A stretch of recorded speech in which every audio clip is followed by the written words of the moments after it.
Page 7 is where you can review your CVI. Here, make sure that the information you've provided is correct and filled out fully. Any information that's in red means it still needs to be filled out. To quickly navigate to that area, push the pencil button in the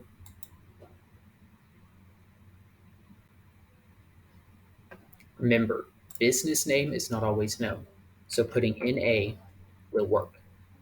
To quickly move back to the Review CVI page, click the three buttons in the top right corner, scroll down to Review CVI, and you've navigated back.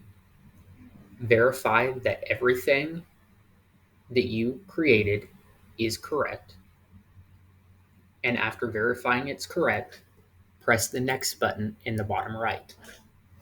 To certify the CVI, check the box, and if you wish to preview the CVI that you've created, click the Preview button.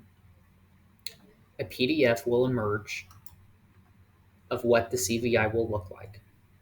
If everything looks correct and you're ready to submit, press the Submit button.